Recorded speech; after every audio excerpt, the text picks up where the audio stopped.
సర్పంచ్గా నేను విధులు నిర్వహిస్తున్నాను. ఏదైనా కానీ ఈ కార్యక్రమం చేయాలంటే ఫస్ట్ చాలా కష్టతరమైన పని అండి. ఇంటింటికి తిరిగి మీరు చెత్తను పక్కన పెట్టండి అమ్మ, తీసుకెళ్ళి పరిరక్షణ వస్తుందని చెప్తే మాకు నైదెబ్బలునే మేము అందులో వేసుకుంటాము, దాన్ని పక్కన పెట్టడం దాంట్లో ఏంటి మా అవసరమా, పల్లెటూరులో ఇలాంటివన్నీ మీరు కావాలని నేర్పిస్తున్నారని చెప్పేసి ఫస్ట్ ఇంటింటికి వెళ్తే అట్లా చెప్పడం ఆరవడం జరిగిందండి.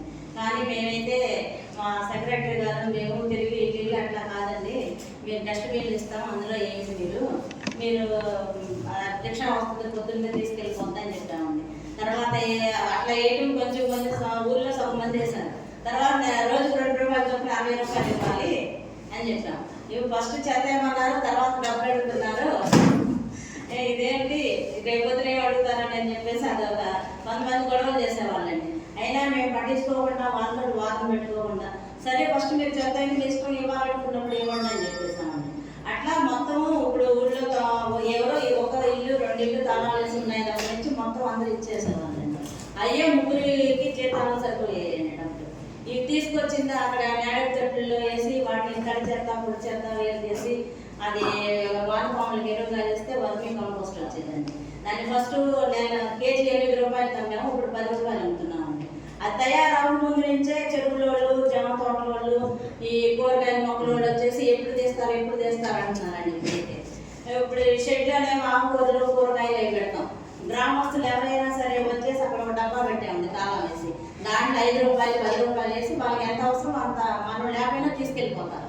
అది తాళం చేసి దాంట్లో వాటితో ఎక్కువగా వచ్చినాయి అనుకోండి అంగన్వాడీ సెంటర్లకు ఇస్తాం.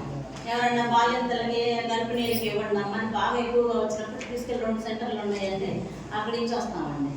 మళ్ళీ ఇంకో విషయం ఏంటంటే వీళ్ళని మనం మనతో పాటు సమానంగా చూసుకోవాలి.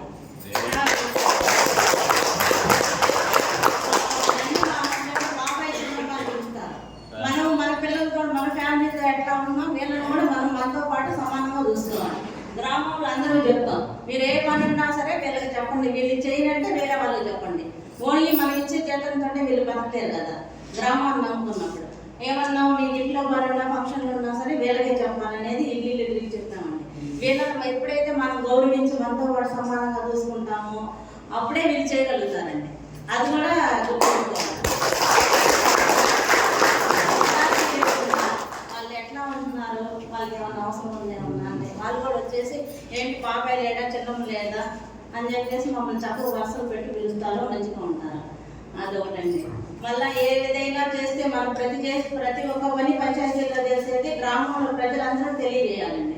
ఎప్పుడైతే ప్రజల్లోకి వెళ్తున్నామో మనము వాళ్ళ సహాయ సహకారాలు ఉంటే ఆ పని బాగా సక్సెస్ అవుతుందండి.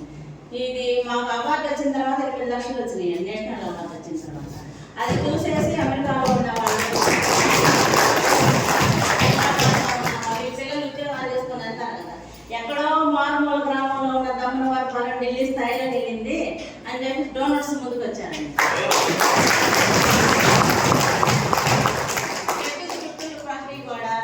గేట్లు అవన్నీ ఆ డోనర్స్ ఇచ్చిన వాటితో ఏర్పాటు చేసామండి. అదే ఇప్పుడు ఎల్టీసీ సెంటర్గా చేసేసి ట్రైనింగ్లు పెట్టారండి. ఐటీసీ వాళ్ళు ప్రోగ్రామ్ జరుగుతాయి.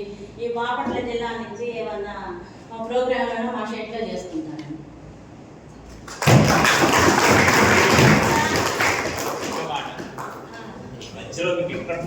చేస్తున్నాను మళ్ళీ ఇక్కడ చాలా మంది మనసులో చాలా డౌట్లు నిన్నటి నుంచి 100